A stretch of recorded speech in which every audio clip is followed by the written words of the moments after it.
Do it now! The moment my client, Brian, was arrested at a West Virginia traffic stop for one reason, and one reason only. He didn't roll his window down the entire way. "Hello, go ahead and roll your window down for me," the officer says.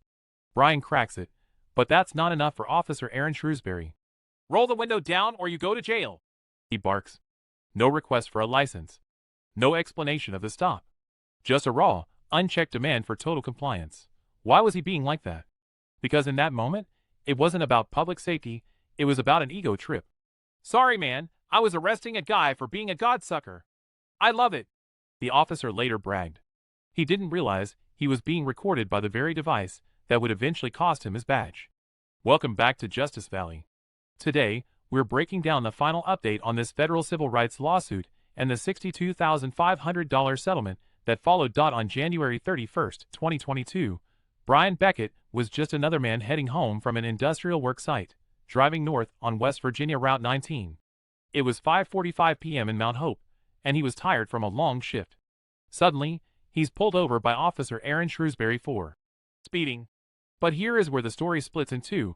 There is the officer's sworn version, and then there is the truth. In his criminal complaint, Shrewsberry swore under oath, under penalty of perjury, that as he was catching up to the vehicle, he noticed the vehicle weaving through traffic recklessly.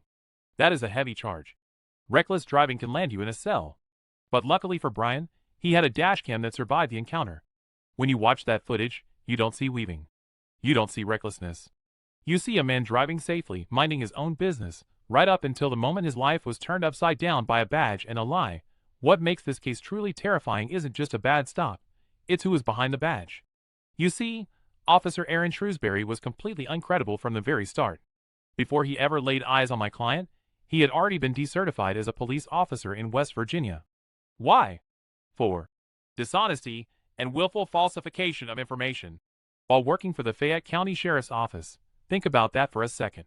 The politicians and prosecutors behind the scenes knew this man had a history of lying under oath, yet they handed him a gun, a badge, and the power to strip a citizen of their liberty. He filed false and incorrect charges against Brian, swearing to reckless driving that the dashcam proved never happened. It's a recurring theme here at Justice Valley. When the system protects an uncredible officer, it's the taxpayers who eventually pay the price. How many others were victimized by this man because they didn't have a camera to prove he was lying? When we took this case to the federal level, it wasn't just about the window. It was about our fundamental rights.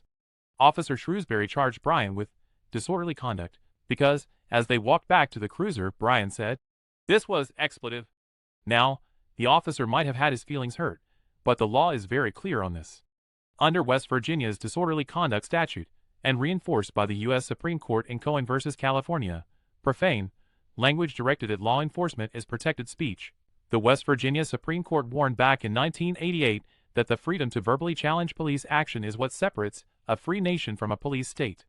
We also looked at Maston v. Wagner, which confirms that unless you're causing a public scene in front of offended third parties, cussing at a cop isn't a crime. This wasn't obstruction. It was a citizen rightfully questioning an unjust arrest. It took posting the footage to YouTube for the world to see the truth before those criminal charges were finally dismissed. The lawsuit was filed, and very early in the process, the town of Mount Hope came to the table. We reached an agreement in the civil lawsuit for a total of $62,500. Now, I know some of you are thinking that sounds like a small number for such a blatant violation, but in the world of federal civil rights litigation, you have to be a realist. This was a search and seizure case, a false arrest, but there was no physical use of force.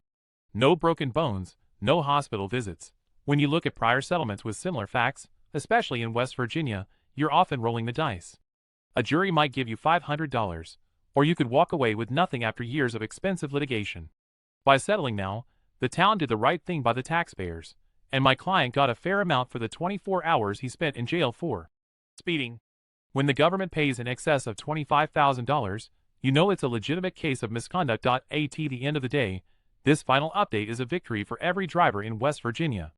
Because Brian had that dash cam, the criminal charges were dropped, the officer was fired, and the town was held financially accountable.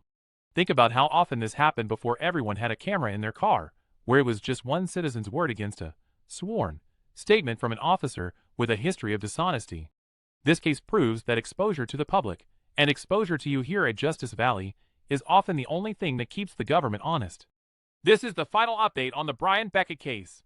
Stay safe out there, and remember, always keep your dash cam rolling. See you in the next one on Justice Valley.